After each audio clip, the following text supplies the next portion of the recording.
Ikhwani wa akhwati fillah rahimani wa rahimakumullah. Pada kesempatan yang berbarokah ini insyaallah taala kita akan ngaji bersama tentang salah satu tema yang sangat penting bagi kita semuanya, baik bagi ikhwan maupun akhwat, bagi yang bapak-bapak maupun yang ibu-ibu juga, yaitu agar bahtera rumah tangga tak karam di tengah jalan. Sekarang banyak orang yang sudah dikaruniai oleh Allah Subhanahu wa taala nikmat pernikahan, ternyata kandas di tengah jalan karena kurang mensyukuri nikmat Allah Subhanahu wa taala. Idza kunta fi nikmatin far'aha fa innal ma'asiya tuzilun ni'ama. Jika kamu mendapatkan nikmat, rawatlah nikmat itu baik-baik, karena kemaksiatan akan mencabut nikmat Allah Subhanahu wa taala. Yani kalau kita bermaksiat, melakukan dosa, itu adalah faktor utama dicabutnya nikmat Allah Subhanahu wa taala. Termasuk nikmat pernikahan. Pernikahan itu nikmat dari Allah Subhanahu wa taala, anugerah dari Allah Subhanahu wa taala. Banyak sekali manfaat-manfaat, hikmah-hikmah di balik pernikahan. Di antaranya sebuah ayat yang sering kita dengar kalau acara-acara pernikahan sering dibacakan, surat Ar-Rum ayat 21. Kata Allah Subhanahu wa taala, "Wa min ayatihi an khalaqalakum min anfusikum azwaja litaskunu ilaiha wa ja'ala bainakum mawaddatan wa rahmah inna fi dzalika laayat liqaumin yatafakkarun." Di antara tanda-tanda kekuasaan Allah Subhanahu wa taala, Allah jadikan kalian berpasang-pasangan. Ini Allah jadikan pernikahan itu sebagai tanda kekuasaan Allah Subhanahu wa taala. Dari jenis kalian, yakni manusia. Makanya dari ayat ini diambil dalil oleh para ulama, enggak boleh manusia nikah sama jin karena enggak sejenis. Dari jenis kalian, yakni jenis manusia. Laki dengan perempuan. Apa hikmahnya? Litaskunu ilaiha, agar kalian mendapatkan ketenangan. Orang nikah itu apa? Tenang. Kalau belum nikah, ngelamunnya 1 jam 2 jam tuh sebelum tidur. Setelah nikah, dia mendapatkan ketenangan. Wa ja'ala bainakum mawaddatan wa rahmah. Jadikan kalian saling mencintai dan mengasihi. Bahkan tidak ada cinta yang melebihi suami istri. Lam yura lil mutahabbaini mislun nikah. Tidak ada orang yang saling mencintai lebih dari suami istri yang sudah menikah. Cinta yang suci, cinta yang halal, yang diridhoi oleh Allah Subhanahu wa taala. Bahkan terkadang orang yang sudah nikah itu, seorang wanita sudah menikah, kadang lebih mencintai suaminya daripada bisa mengalahkan cintanya kepada orang tuanya. Betapa dahsyatnya pernikahan. Inna fi dzalika laayat liqaumin yatafakkarun. Sesungguhnya di dalam hal itu terdapat tanda bagi orang-orang yang mau berpikir. Jadi nikah itu adalah anugerah, nikmat dari Allah SWT, karena banyak manfaatnya. Apa di antara manfaat pernikahan? Yang pertama, tentu nomor 1 adalah menjaga diri kita dari dosa dan maksiat. Menjaga farji kita, menjaga mata kita dari hal-hal yang diharamkan oleh Allah Subhanahu wa taala, sehingga tidak terjatuh di dalam zina, liwat, homoseks dan lain sebagainya. Nabi SAW bersabda, "Ya ma'syarasy syabab, man istata'a minkumul ba'ata falyatazawwaj, fa innahu aghaddu lil basar wa ahsanu lil farj." Wahai para pemuda, siapa yang mampu di antara kalian menikah, segeralah menikah. Jangan tunda-tunda. Ntar mati duluan repot nanti belum nikah. Jangan ditunda-tunda. Wahai anak muda, siapa yang mampu di antara kalian menikah, segeralah menikah. Karena itu bisa menundukkan pandangan kalian dan bisa menjaga farji kalian.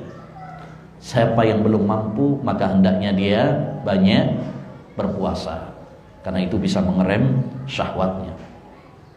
Ya, apalagi zaman sekarang. Nikah pada zaman sekarang sangat-sangat ditekankan. Karena godaan syahwat sangat terbuka lebar. Betapa banyak anak muda terjatuh di dalam perzinaan, pergaulan bebas. Makanya kita, ya ini mungkin salah satu masukan untuk orang tua, jangan mempersulit anak kita yang pengen nikah. Yassir wala tu'assir. Permudah, jangan mempersulit. Karena jika kita mempersulit anak-anak kita untuk menikah pada zaman kita sekarang, sehingga menyebabkan anak kita terjatuh di dalam keharaman, kita juga ikut nanggung dosa. Ya, dahulu Qatadah binti Ama As-Sadusi pernah mengatakan, "Idza balaghal hulam wa lam yuzawwijhu abuh, fawaqa'a fil fahisa athimal ab." Apabila ada anak yang sudah baligh, yang sudah siap nikah, kemudian orang tuanya mempersulitnya untuk menikah, nggak segera menikahkannya, karena banyak alasan. Oh, nanti aja kalau udah S1, nanti aja kalau sudah S2, nanti aja kalau sudah S3. Ya, setelah S3 jadi S-teler, nah udah nggak laku akhirnya, udah nggak ada yang mau, repot. Ya, atau dia terjerumus di dalam zina, pergaulan bebas yang sangat begitu banyak terjadi pada zaman sekarang. Apabila ada pemuda yang sudah siap menikah, tapi orang tuanya mempersulitnya, sehingga dia terjatuh di dalam dosa, athimal ab. Ya, orang tuanya ikut nanggung dosa. Karena tugas orang tua adalah melindungi anaknya dari neraka Allah Subhanahu wa taala, bukan malah menjerumuskannya kepada dosa. Ya ayyuhalladzina amanu qu anfusakum wa ahlikum nara wa quduhan nas wal hijar. Wahai orang-orang yang beriman, jaga diri kalian dan kedua orang dan anak-anak kalian, istri kalian, keluarga kalian dari api neraka yang bahan bakarnya adalah manusia dan batu-batuan. Hikmah yang kedua dari pernikahan adalah memperoleh keturunan. Memperoleh keturunan. Ini salah satu hikmah terbesar dari pernikahan juga. Makanya Nabi SAW menganjurkan kepada kita untuk mencari calon suami atau calon istri yang walud. Walud itu subur, calon banyak anak. Kata Nabi alaihi salatu wassalam, tazawwajul wadudal walud fa inni mukathirum bikumul umama. Nikahilah wanita yang penyayang dan subur. Dua kriteria, penyayang dan subur. Maksudnya subur itu calon banyak anak. Loh, gimana mengetahuinya Ustaz? Kan belum nikah. Mengetahuinya dilihat dari keluarganya, dari ibunya, dari bibinya, dari saudarinya. Misalkan pas ta'aruf nanya anak berapa, anak nomor 11 misalkan. Wah, mantap ini berarti. Ya, berarti ya calon subur ini. Nanti bisa bikin timnas ini kesebelasan. Nah, kenapa? Karena anak itu adalah anugerah. Anak itu adalah ya investasi berharga bagi orang tua. Ya, dengan kita punya anak akan menjadi hiburan dan penyejuk mata bagi orang tua. Makanya sampean kalau misalkan punya anak terus anaknya pergi, sepi juga. Walaupun kadang kalau misalkan ada mereka juga ruwet juga, kadang marah-marah, ngomel-ngomel. Tapi kalau nggak ada anak, sepi juga. Rabbana hablana min azwajina wa dzurriyyatina qurrata a'yun. Makanya doanya orang-orang yang beriman, ibadur rahman, ya Allah jadikan istri dan anak-anak kami sebagai penyejuk mata. Mereka adalah penyejuk mata, penghibur kita. La takrahul banat fa innahunnal mu'nisatul ghaliyatul mujahazat. Nabi pernah bersabda sallallahu alaihi wasallam, jangan kalian benci anak-anak wanita. Berbeda sama orang jahiliyah dulu ya. Kalau orang jahiliyah dulu sama anak perempuan nggak suka. Bahkan ada yang dikubur hidup-hidup. Begitu datang agama Islam, Rasulullah melarang, jangan kalian benci anak-anak perempuan. Kenapa? Fa innahunnal mu'nisatul ghaliyatul mujahazat. Karena anak-anak perempuan itu menyenangkan, berharga, dan cepat kawinnya. Ya, kalau perempuan kan cepat tuh. Ya, kita punya adik perempuan umur 18 tahun, 19 tahun udah nikah. Kitanya umur 40 tahun belum tentu udah nikah. Nah, baik. Jadi hikmah yang kedua dari pernikahan itu adalah memperoleh keturunan. Karena anak itu anugerah, investasi akhirat kita. Anaklah yang akan menggandeng tangan kita menuju surga Allah Subhanahu wa taala. Anaklah yang akan mentransfer pahala untuk kita tatkala kita sudah tiada di dunia ini. Idza matal insan inqata amaluhu illa min salat. Apabila manusia meninggal dunia, terputus amal perbuatannya kecuali 3. Apa saja? Sedekah jariyah. Kemudian yang kedua, ilmu yang bermanfaat. Kemudian yang ketiga, awaladin salihin yad'ulah. Anak yang saleh yang mendoakan untuk orang tua. Walaupun kita udah tiada, tapi kalau kita punya anak-anak yang saleh, ya, dia yang akan mentransfer pahala untuk kita. Dan itu yang kita butuhkan saat kita nanti sudah meninggal dunia. Karena kita sudah nggak bisa beramal lagi, harta kita sudah nggak bisa bermanfaat lagi. Walaupun kita punya mobil, walaupun kita punya rumah mewah, nggak bermanfaat. Yang bermanfaat adalah ya, kiriman, transfer pahala dari anak-anak yang berbakti kepada kita. Demikian juga kelak di surga. Nabi sallallahu alaihi wasallam bersabda, "Inna Allaha la yarfa'u darajatal 'abdi yaumal qiyamah." Besok Allah akan mengangkat derajat seorang hamba di surga, yakni memasukkan, ada seorang dimasukkan oleh Allah ke surga di tingkat yang paling tinggi. Fayaqul, "Rabbi anna li hadza." Orang itu heran. Ya Allah, kok saya dapat surga di tingkat yang tinggi? Bingung dia. Ya, ternyata kata Allah Subhanahu wa taala, "Hadza waladuka yastaghfiru laka." Ini karena sebab apa? Doa anakmu untukmu. Jadi punya anak itu salah satu tujuan dari pernikahan.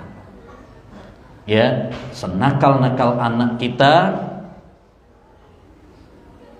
bayangkan, siapa tahu salah satu di antara mereka kelak yang akan menggandeng tangan kita menuju surga. Sehingga kita bersyukur kalau kita punya anak. Makanya aneh kalau akhir-akhir ini ada satu pemikiran namanya apa? Child free. Ya, yaitu nikah tapi berkomitmen nggak punya anak. Ini nggak sesuai dengan agama, nggak sesuai dengan logika. Ya, sekarang banyak pemikiran-pemikiran aneh dicetuskan, padahal itu bertentangan dengan agama. Intinya bahwa pernikahan adalah sebuah anugerah, nikmat dari Allah yang harus kita jaga, yang harus kita rawat bersama. Idza kunta fi nikmatin far'aha. Kalau kamu mendapatkan nikmat, rawat nikmat itu baik-baik. Ya, jaga nikmat itu baik-baik. Yang punya istri dijaga baik-baik. Yang punya anak dijaga baik-baik. Ibu-ibu yang punya suami dijaga baik-baik, disyukuri. Ya, karena itu nikmat dari Allah Subhanahu wa taala. Betapa banyak orang yang sudah mendapatkan nikmat dicabut oleh Allah Subhanahu wa taala karena dia tidak menjaganya dengan sebaik-baiknya. Salah satu ya faktor kenapa dicabut oleh Allah Subhanahu wa taala karena kita melakukan maksiat kepada Allah. Itu tandanya kita nggak bersyukur. Itu tandanya kita tidak merawat nikmat dengan baik, sehingga lepas nikmat itu dari kita. Nabi sallallahu alaihi wasallam bersabda, "Ma tawadasnani fillah summa iftaraqa illa lidzanbin yuhdisuhu ahaduhuma." Hadis riwayat Bukhari dalam Adabul Mufrad. Kata Nabi alaihi salatu wasallam, tidaklah dua orang yang saling mencintai karena Allah kemudian mereka berpisah. Ya, sekarang banyak tuh udah nikah tapi kemudian ya cerai. Bahkan kadang-kadang mungkin apa? Mereka sudah punya segalanya. Ya, udah punya harta, sudah punya popularitas nama, sudah punya ya jabatan, tapi ternyata tidak bisa mempertahankan rumah tangga. Karena untuk mempertahankan rumah tangga bukan hanya modal ya kecantikan, kegantengan, bukan hanya dengan modal ya jabatan, tahta, popularitas nama. Betapa banyak artis, bintang film ya, mereka memiliki segalanya tapi nyatanya apa? Berantakan rumah tangganya.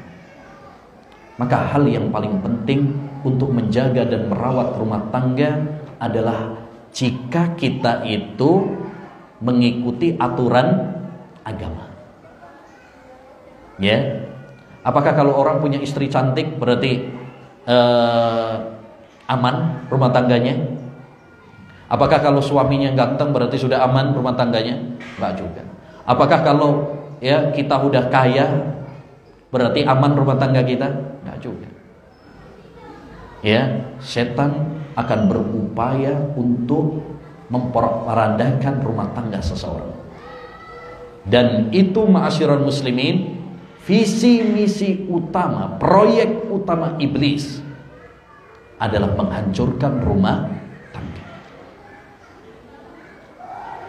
Dalam riwayat Muslim dari sahabat Jabir bin Abdullah pernah diceritakan bahwa iblis itu punya singgasana di tengah laut. Jadi iblis itu bosnya ya jin, ya iblis. Nah, dia punya singgasana di tengah laut. Kemudian dia punya tentara-tentara, pasukan-pasukan yang dia kirim untuk menggoda anak Adam. Ya, setiap hari laporan. Lapor bos. Ya. Hari ini saya membuat si fulan minum khamar, zina, membunuh. Kata iblis, ini bukan apa-apa. Kecil. Terus ada yang lapor kepada iblis, saya telah membuat suami istri cerai. Ya, saya telah membuat dia berantakan rumah tangganya. Apa kata iblis? Kemari kamu, mendekatlah pada. Kemudian dipuji oleh iblis. Ini baru jos, ini anak buah yang mantap ini. Ini baru anak buah yang berhasil. Ya, berarti proyek utama iblis adalah menghancurkan rumah tangga. Oleh karenanya, ma'asyiral muslimin, kita harus berusaha untuk merawat dan menjaga rumah tangga kita. Karena pernikahan adalah sebuah anugerah. Pernikahan adalah amanah. Dan untuk menjaga rumah tangga tadi, bukan hanya dengan modal harta, tahta, ya, cantiknya istri kita, gantengnya suami kita, lucu-lucunya anak kita, bukan. Ya, fakta membuktikan bahwa semua itu bukanlah ya patokan utama untuk merawat rumah tangga. Betapa banyak ya yang istrinya cantik, suaminya ganteng, kaya, tapi ya berantakan juga rumah tangganya. Terus bagaimana? Nah, Islam adalah agama yang sempurna dan paripurna. Allah berfirman dalam surat Al-Maidah ayat 3, "Al-yauma akmaltu lakum dinakum wa atmamtu alaikum ni'mati wa raditu lakumul islama dina. Pada hari ini telah aku sempurnakan agama kalian. Islam, agama yang sempurna, agama yang komplit, lengkap, detail. Ya, jangankan masalah rumah tangga, masalah orang buang kotoran, qadhaul hajah saja dibahas dalam agama Islam. Masalah makan, masalah tidur, masalah menguap, masalah bersin, itu aja dibahas. Apalagi masalah rumah tangga. Maka kalau kita ingin mempertahankan rumah tangga kita, ingin merawat pernikahan kita, ayo kita kembali kepada ajaran Islam. Islam sudah lengkap, komplit membahas masalah itu. Ya, mari kita perkuat pondasi-pondasi pernikahan kita. Yang namanya rumah tangga itu kan falsafahnya rumah tangga. Rumah, yang namanya rumah butuh pondasi.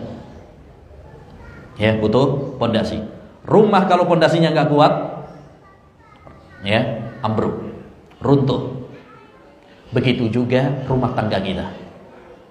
Kalau kita tidak memperkokohnya dengan pondasi-pondasi Islam, akan gampang runtuh. Maka untuk merawat rumah tangga adalah dengan memperkokoh pondasi rumah tangga kita, sehingga tidak gampang runtuh. Ketika ada angin, ketika ada badai, ketika ada tsunami yang menggoncang rumah tangga kita, ya, pondasinya sudah kuat, sehingga tegar menghadapi ujian dan cobaan.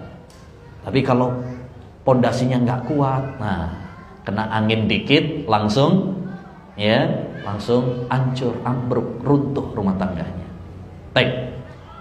Oleh karenanya, ma'asyiral muslimin wal muslimat rahimani wa rahimakumullah, insyaallah ta'ala pada kesempatan yang berbarokah ini kita akan bahas tentang pondasi-pondasi, ya, untuk memperkokoh rumah tangga kita sehingga tidak gampang kandas di tengah jalan. Ya, kita akan menyampaikan pondasi-pondasi yang bersumberkan dari Al-Quran dan Sunnah. Ya, karena ini sumber agama kita. Sumber agama kita itu Al-Quran dan Sunnah. Kita harus paham sebagai seorang muslim, sebagai muslimah, bahwa acuan hidup kita itu adalah Al-Quran dan Sunnah. Ya, petunjuk jalan kita adalah Al-Quran dan Sunnah. Sekarang orang kadang salah, pengen hidup bahagia, tapi acuannya, maaf, kadang-kadang acuannya artis. Yang dicontoh adalah, ya, bintang film, pemain sinetron. Mereka romantis karena dibayar. Ya, kelihatannya aja, wah, romantis kayak Korea, drama Korea, oh kayak sinetron. Mereka romantis itu karena dibayar. Belum tentu rumah tangga aslinya seperti itu. Betapa banyak di film kayaknya romantis, nggak taunya cerai, berantakan. Makanya jangan jadikan mereka sebagai acuan. Jadikan acuan kita adalah Al-Quran dan Sunnah. Ini sumber agama kita, ini petunjuk jalan kita, ini pedoman hidup kita. Kalau kita mengikuti panduan Al-Quran dan Sunnah, disitulah kita akan mendapatkan kebahagiaan. Ya, baik. Kunci yang pertama, ma'asyiral muslimin, ya, benteng yang pertama, pondasi yang pertama agar rumah tangga kita tidak mudah kandas di tengah jalan adalah memperkokoh keimanan. Ya, perkuat keimanan kita, perkuat, ya, amal soleh kita kepada Allah Subhanahu wa ta'ala, karena inilah kunci kebahagiaan seorang hamba. Sebagaimana dalam surat An-Nahl ayat 97, kata Allah Subhanahu wa ta'ala, man amila salihan min dzakarin aw untha wa huwa mu'min falanuhyiyannahu hayatan thayyibah wa lanajziyannahum ajrahum bi ahsani ma kanu ya'malu. Kata Allah Subhanahu wa taala, barang siapa yang beramal saleh, baik laki-laki maupun perempuan, dan dia beriman. Jadi kuncinya apa? Beriman dan beramal saleh. Falanuhyiyannahu hayatan thayyibah. Maka kami akan memberikan kehidupan yang bahagia untuknya. Jadi kalau kita ingin bahagia, kuncinya adalah beriman dan beramal saleh. Ya, bahagia bukan monopoli orang kaya. Bahagia bukan monopoli ya orang-orang yang memiliki jabatan yang tinggi. Tidak. Betapa banyak orang yang memiliki harta yang banyak tapi matinya bunuh diri. Betapa banyak orang yang memiliki jabatan yang tinggi, stres juga dia. Masuk rumah sakit jiwa, ya, narkoba dan lain sebagainya.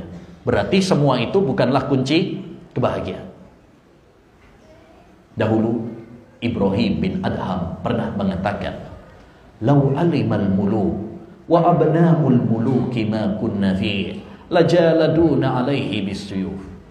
Andaikan para raja dan putra-putra mahkota mengetahui kebahagiaan dalam hati ini, niscaya mereka akan merampasnya dengan pedang-pedang mereka. Karena semua orang pengen bahagia, tapi nggak semuanya mendapatkannya. Semua orang, baik muslim maupun non muslim, baik soleh maupun, lawan katanya soleh itu apa? Toleh. Baik soleh maupun toleh, semuanya pengen hidup bahagia. Ya, para bandar narkoba itu sebenarnya juga pengen apa? Bahagia, cuma salah cara. Mereka mengira bahagia itu adalah dengan narkoba. Ya, orang-orang yang main wanita, mereka mengira kebahagiaan itu adalah dengan main wanita. Ya, orang-orang yang mengejar harta tahta, mereka mengira kebahagiaan itu adalah dengan harta dan tahta. Padahal semua itu adalah kebahagiaan yang semu. Tidak ada kebahagiaan yang sebenarnya kecuali dengan iman dan amal saleh. Ini yang bikin kita bahagia. Walaupun mungkin hidupnya, Rasulullah hidupnya sederhana. Ya, Rasulullah SAW hidupnya sederhana.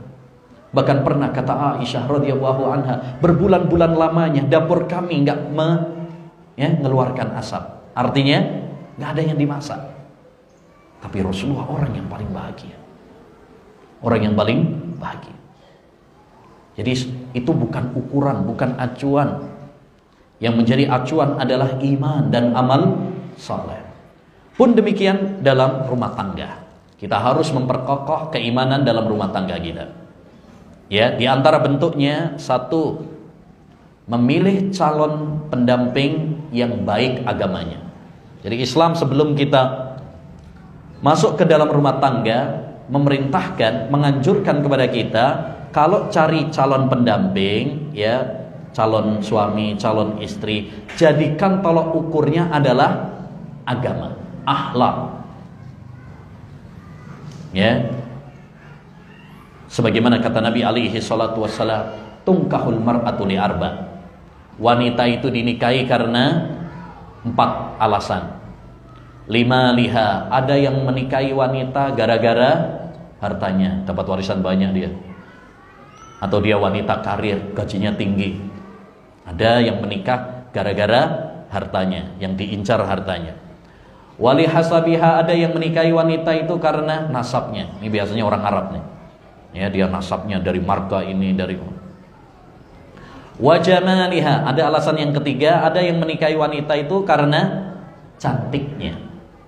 Ya, ketemu pandangan pertama udah langsung kelepek-kelepek udah. Nah, ada yang seperti itu. Baik. Yang keempat, walidiniha, ada yang menikahi wanita itu karena agamanya. Jadi ada 4 alasan wanita itu dinikahi. Setelah itu Nabi mengatakan, fadfar bidatid din taribat yada. Carilah wanita yang baik agamanya, niscaya kamu akan bahagia rumah tangga. Jadi Nabi SAW menjadikan tolok ukur ya dalam pernikahan itu, kalau cari calon suami, cari calon istri, itu adalah yang baik agamanya, bukan yang cantik, bukan yang ganteng, bukan yang tebel dompetnya. Percuma ya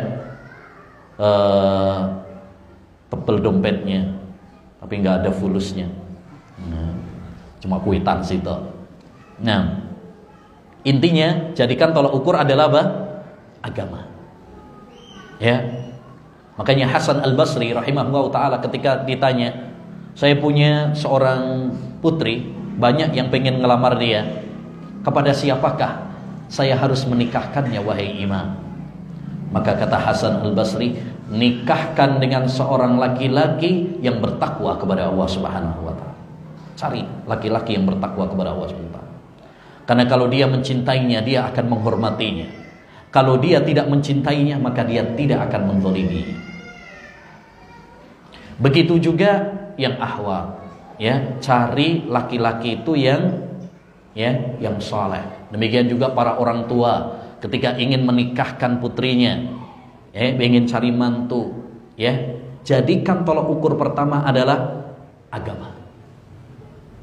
Idza khataba ilaikum man tardawna dinahu wa khuluquhu fazawwijuhu wa illa takun fitnatun fil ardi wa fasadun kabir. Kalau ada seorang pemuda yang datang kepada kalian, ya, kepada kalian yaitu kepada orang tua. Karena dalam agama Islam itu, kalau ada laki-laki yang pengen menikahi wanita, datangnya kepada walinya, bukan kepada anaknya ngejak pacaran, bukan, tapi ke walinya. Ya, kalau ada seorang pemuda datang kepada kalian wahai orang tua, dan dia baik agamanya dan akhlaknya, maka segera nikahkan dia dengan putrimu. Karena kalau tidak akan terjadi fitnah yang sangat besar.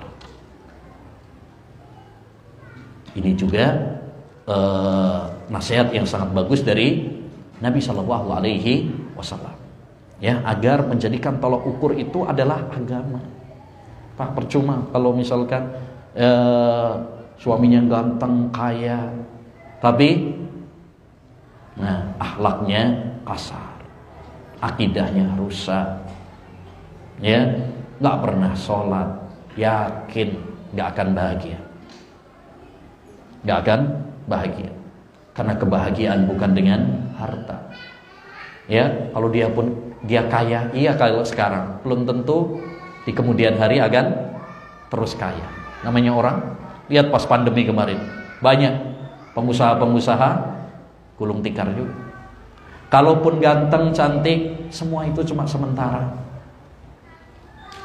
Ya, lihat artis-artis yang dulu tahun 80-an, idola, ganteng, cantik, sekarang sudah keriput, peot semuanya. Iya kan? Karena itu semuanya hanya sementara. Maka jangan jadikan itu sebagai tolak ukur, acuan. Ya, tapi jadikan agama, akhlak. Karena itu yang awet, itu yang langgeng. Nah, itu yang pertama. Yang kedua, bentuk mengokohkan iman dalam rumah tangga adalah dengan menata niat dalam rumah tangga. Kita dalam rumah tangga harus menata niat kita dengan baik. Niat kita menikah ini apa? Apakah hanya untuk biar ganti identitas, yang tadinya jomblo, jomblo visabilillah, ya, berubah KTP menjadi menikah. Oh, saya punya istri, saya punya anak. Hanya sekedar ganti identitas saja. Ya. Niatkan kita ketika menikah, niat tujuan utamanya adalah ibadah kepada Allah. Pak, nikah itu adalah ibadah yang luar biasa. Bahkan para ulama mengatakan ibadah yang paling lama itu nikah. Sholat kalau sudah salam berarti sudah selesai. Puasa kalau sudah berbuka berarti selesai. Nikah, selama kita mempertahankan ikatan tali pernikahan, di situ nilai ibadah kita. Kita ketika seorang suami, ketika dia mengais rizki, kerja, itu ibadah.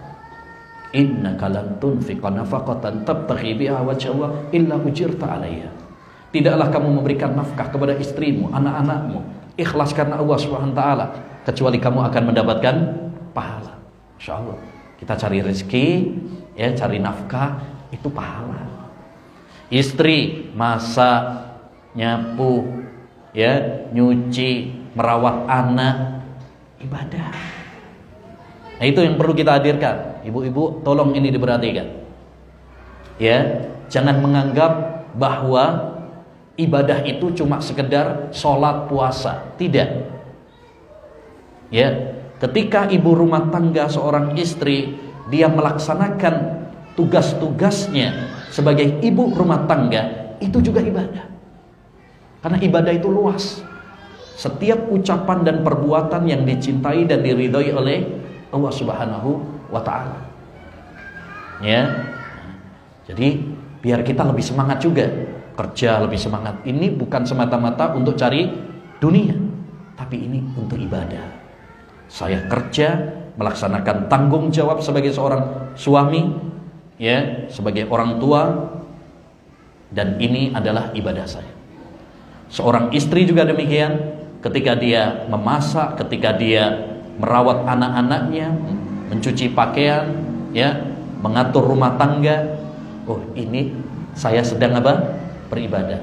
Sehingga kadang-kadang ibu-ibu itu kan ngomel, enak, ya, apa namanya? Enakan apa? Antum, ya.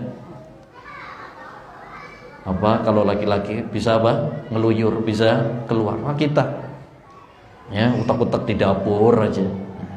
Kalau dia faham bahwa ketika dia menjalankan rumah tangga itu juga ibadah bagi dia, insya Allah tidak akan ada keluh kesah seperti itu. Lebih-lebih ketika terjadi problematika rumah tangga. Kita tahu dalam rumah tangga pasti ada cekcoknya, pasti ada berantemnya. Orang bilang itu bumbu rumah tangga, pasti ada. Wong rumah tangga terbaik saja, orang yang terbaik akhlaknya, pernah kok cekcok. Siapa? Rasulullah SAW. Pernah? Rasulullah pernah nggak berantem sama istrinya? Pernah. Bahkan pernah istrinya karena cemburu mecahin banting piring.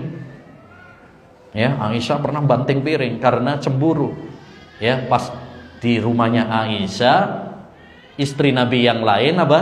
Ngirimkan makanan. Cemburu Aisyah. Emang saya nggak bisa ngasih makan apa untuk Nabi? Oh, banting. Tapi Nabi SAW sabar. Beliau mengumpulkan pecahan tadi. Kemudian mengatakan, kulu, ya, gharat ummukum, makanlah. Maklum, ibu kalian lagi cemburu. Masya Allah, Rasulullah nggak namper Aisyah. Rasulullah nggak ngomelin istri Nabi tadi yang ngirim, ya. Itu rumah tangga terbaik. Makanya kalau kita mengira yang namanya rumah tangga bahagia itu nggak ada cekcoknya, salah. Rumah tangga bahagia itu bukan berarti nggak pernah ada cekcoknya, bukan. Buktinya rumah tangga Rasulullah juga pernah ada cekcoknya. Tapi bagaimana kita bisa menghadapi problematika rumah tangga? Ya, dengan tenang, dengan sabar, dengan arif. Ya, itu. Kalau nggak pernah ada cekcok, mustahil. Pasti ada. Nah, kalau kita punya niat yang sama dalam rumah tangga, dalam menikah itu punya visi misi yang sama, ini akan mempermudah kita dalam memperbaiki rumah tangga. Makanya dalam surat Al-Baqarah ayat 228, Allah Subhanahu wa taala mengatakan, wa bu'ulatuhunna ahaqqu biraddihinna fi dzalika in aradu islaha. Suami mereka lebih berhak untuk rujuk kembali kepada istrinya jika mereka menginginkan kebaikan. Perhatikan kata jika mereka menginginkan kebaikan. Artinya kalau suami istri itu punya niat yang baik dalam rumah tangga, itu akan mudah untuk balikan, untuk rujuk kembali setelah tengkar, setelah mengajukan pengen cerai misalkan.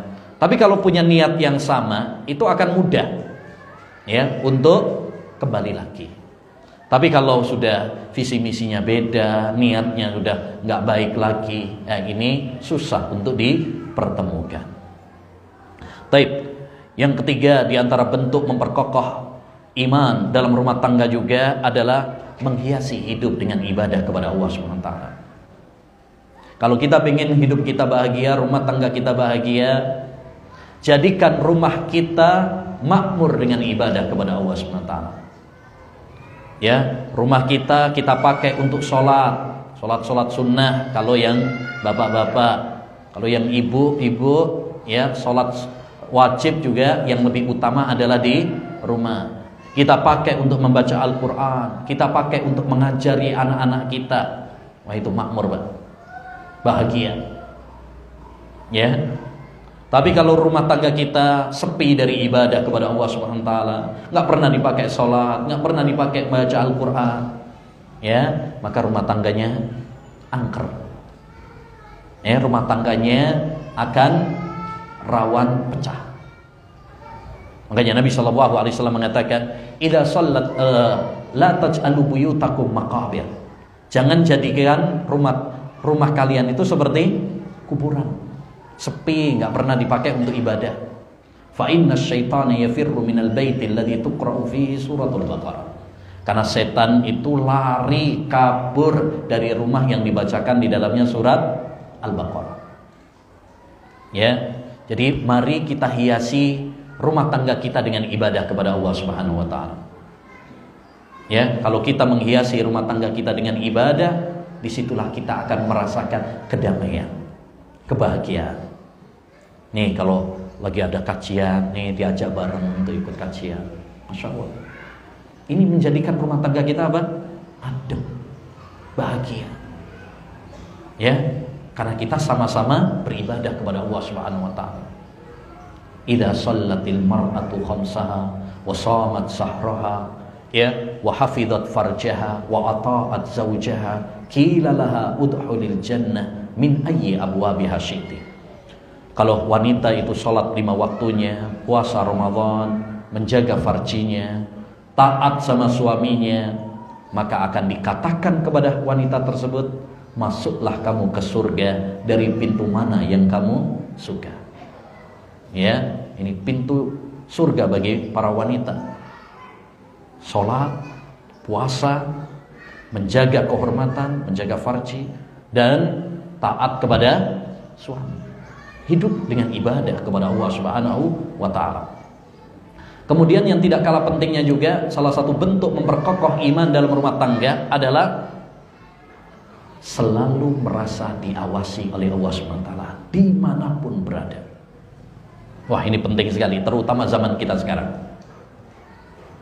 Ya, terutama pada zaman kita sekarang. Kita harus menanamkan dalam diri kita muraqabatullah. Kita itu diawasi sama Allah SWT. Banyak sekarang rumah tangga berantakan karena hilang takut kepada Allah.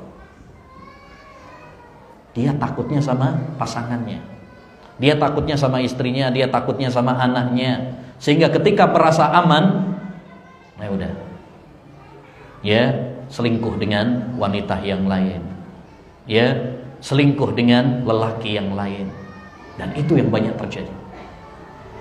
Makanya Nabi SAW mengingatkan kepada kita, salah satun la tas'alu anhum, ada 3 golongan yang jangan kamu tanyakan tentang dosa mereka. Salah satunya adalah wamra'atun ghaba anha zawjuha qad kafaha mu'natad dunya tafatafarrajat ba'da. Seorang istri yang suaminya bekerja menafkahinya, tetapi dia mengkhianati suaminya dari belakang. Sebaliknya juga, suami istrinya sudah salihah, menjaga kewajiban-kewajibannya, ternyata banyak yang mengkhianati. Nah ini juga karena apa? Hilangnya rasa takut kepada Allah Subhanahu wa taala. Tidak merasa diawasi sama Allah Subhanahu wa taala. Ketika keluar ngomongnya kerja, nggak taunya entah kemana. Ya, ngomongnya arisan, nggak taunya mampir kemana. Ya, ketika semuanya pada tidur, dia chattingan dengan yang lain. Fakta pada zaman kita sekarang. Karena kita sekarang hidup di zaman yang penuh dengan fitnah, dipermudah untuk melakukan dosa sebagai ujian dari Allah Subhanahu wa taala kepada kita. Perhatikan dalam surat Al-Maidah, Allah Subhanahu wa taala mengatakan, nanti cari sendiri ayatnya, lupa saya. Ya, awal-awal. Kata Allah Subhanahu wa taala, ya ayyuhalladzina amanu la yabluwannakumullahu bisyai'in minas soidi tanaluhu aydikum wa rimahukum liya'lamallahu may yakhafu bil ghaib. Wahai orang-orang yang beriman, Allah akan menguji kalian dengan binatang buruan yang bisa ditangkap dengan tangan kalian dan senjata kalian. Maksudnya apa? Dulu Pak, Nabi dan para sahabat itu ketika umroh, haji, itu kalau sebelum ihram itu sulit sekali mencari buruan. Hewan-hewannya nggak keluar. Begitu sudah ihram, kita tahu kalau sudah ihram, maksudnya ihram itu niat untuk haji dan umrah. Dan orang kalau sudah ihram niat untuk haji dan umrah, salah satu larangannya adalah berburu. Jadi dia sebelum terlarang malah susah nyari buruan. Begitu sudah ihram, berarti kan dilarang berburu. Justru dipermudah oleh Allah SWT untuk buruan. Sampai ditangkap dengan tangan saja bisa. Lalu lalang hewannya. Tadi nggak ada. Apa kata Allah SWT? Liya'lamallahu may yakhafu bil ghaib. Allah uji kalian dengan buruan tersebut yang mudah ditangkap dengan tangan itu. Allah ingin mengetahui siapa yang betul-betul takut sama Allah SWT. Masya Allah. Makanya ayat ini menunjukkan kepada kita faedah yang sangat penting, bahwa tatkala seseorang itu dimudahkan untuk maksiat, itu bukan berarti Allah membolehkan. Allah sedang menguji kita. Apakah kita takut sama Allah atau takutnya sama orang? Apakah kita takutnya sama istri, sama anak, atau takutnya sama Allah SWT? Apakah kita takutnya sama suami, sama mertua, ataukah sama Allah Subhanahu wa taala? Diuji oleh Allah SWT. Ya, sekarang kita dipermudah dengan adanya media sosial, ya, dengan adanya WhatsApp, dengan adanya Instagram, Facebook dan sebagainya, dipermudah untuk maksiat kepada Allah SWT. Tapi ingat, semua kemudahan itu adalah ujian dari Allah Subhanahu wa taala. Demikian juga yang kelima, ma'asyiral muslimin, ya, di antara bentuk ya mengokohkan iman adalah dengan tegar menghadapi ujian dan cobaan. Yang namanya hidup di dunia ini pasti akan mendapatkan ujian dan cobaan dari Allah Subhanahu wa taala. Terkadang kita tersenyum, gembira, tertawa, tapi kadang juga kita menangis, sedih. Begitulah hidup.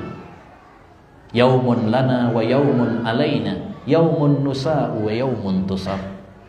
Ya, kadang kita senang, bahagia, kadang kita sedih, menangis.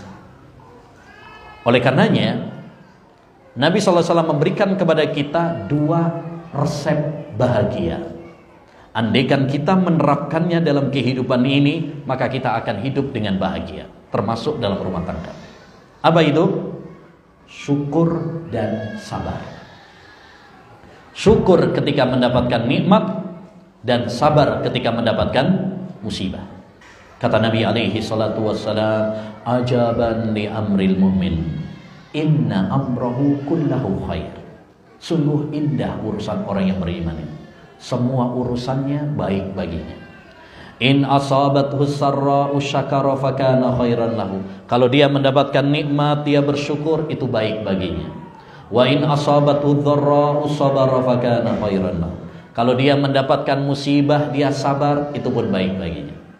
Terkadang kita dalam keluarga, ya, kadang mendapatkan nikmat, habis gajian, wah senang deh.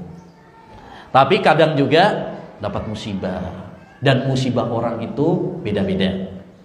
Ada yang diuji ekonominya, seret cari pekerjaan, nyampe melamar sini, ya ditolak, ngelamar sana ditolak, ngelamar sana ditolak, ya ngelamar sana lagi diterima, tapi besok di PHK.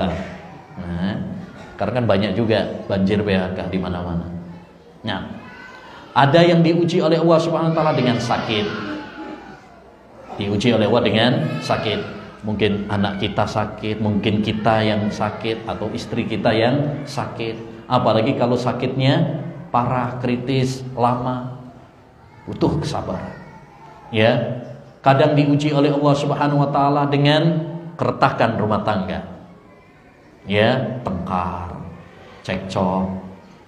Ini semuanya adalah ujian dari Allah Subhanahu Wa Taala yang harus kita hadapi dengan sabar. Baik. Kita berpindah kepada kunci yang kedua, pondasi yang kedua agar rumah tangga kita tidak gampang kandas di tengah jalan, karam di tengah jalan, adalah semangat belajar ilmu agama. Seperti tadi yang sudah kita sampaikan, ilmu agama itu ibaratkan seperti apa? Cahaya, lentera yang menyinari perjalanan kita. Kita kalau mau hidup bahagia, ya harus mengikuti aturan agama Islam. Cuma aturan agama Islamnya bagaimana? Lah ini perlu untuk dipelajari. Makanya kita belajar seperti ini, salah satunya supaya kita memiliki lentera, cahaya dalam rumah tangga. Pak, kita kalau lagi listrik mati, lagi lampu mati, apa yang kita cari? Ya, kalau lagi lampu mati, kita akan cari apa? Cahaya, lampu, senter, lilin, atau HP. Karena HP sekarang ada senternya, ya kan? Artinya kita butuh kepada cahaya. Butuh. Karena kalau kita hidup dalam kegelapan, ibaratkan kita di kamar, di rumah, kemudian lampu mati, gak ada cahaya, apa yang terjadi? Nah, nabrak sana, nabrak sini, kesandung, ya kan? Nah, begitulah kita. Kalau hidup, ya tidak ada lentera cahaya, maka kita akan nabrak sana, nabrak sini, kebingungan, tersesat jalan. Coba kalau kita bepergian, mau pergi, misalkan ke Surabaya, misalkan, tapi kita nggak ngerti jalannya, rutenya, apa yang terjadi? Satu, nyasar, pengennya ke Surabaya, bisa-bisa ke Jayapura nanti, ya. Nah, dua, gampang ditipu orang, ya. Oh ini terus saja, padahal sebenarnya nggak terus, belok misalkan, ya, tersesat. Tiga, kita akan kebingungan. Kalau kita nggak ngerti jalan, itu bingung. Beda kalau kita sudah ngerti jalannya, rutenya, nah, enak. Begitulah dalam ya perjalanan kita menuju akhirat. Ingat, kita semuanya ini sedang melakukan perjalanan. Kita ini musafir. Kita ini orang-orang yang sedang berkelana di dunia ini menuju kampung akhirat. Makanya Nabi SAW mengatakan, mali walid dunya, ma ana fid dunya illa karakibin istadalla tahta sajaratin summa raha anha wa taraka. Apa peduliku dengan dunia? Tidaklah aku di dunia ini melainkan seperti seorang yang bepergian, kemudian dia singgah di bawah pohon untuk istirahat. Ya kalau sekarang mungkin istirahat dulu di rest area gitu ya. Itulah perumpamaan kita. Nanti kalau sudah selesai istirahatnya, dia akan meninggalkan pohon tadi untuk melanjutkan perjalanan. Kita di dunia cuma sebentar. Kita sedang melakukan perjalanan menuju akhirat, menuju surga. Kita butuh ilmu. Begitu juga dalam rumah tangga. Kita butuh kepada ilmu supaya tidak tersesat jalan, supaya kita tidak kebingungan, supaya kita tidak gampang ditipu orang. Ya, jangan bermimpi memiliki rumah tangga bahagia kalau kita tidak semangat belajar ilmu agama. Ya, ada sebagian orang menginginkan rumah tangga bahagia tapi nggak mau belajar ilmu agama. Mustahil, itu namanya menghayal.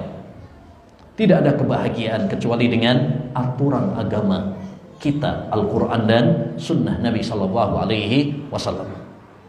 Ya, man salaka tariqan yaltamisu fihi ilman sahalallahu lahu bihi tariqan ilal jannah. Siapa yang menempuh perjalanan dalam rangka menuntut ilmu agama, akan mudahkan baginya jalan menuju surga. Kita sebagai keluarga, suami, istri, anak, ayo kita jadikan visi misi kita di dalam berkeluarga agar supaya kita sama-sama bisa masuk surga. Itu harus dijadikan sebagai visi misi utama kita. Bagaimana caranya berumah tangga ini, ya, supaya nanti kita bisa kumpul lagi di surga. Allah berfirman dalam surat At-Tur ayat 21, "Walladzina amanu wattaba'athum dzurriyyatuhum biiman alhaqna bihim dzurriyyatahum."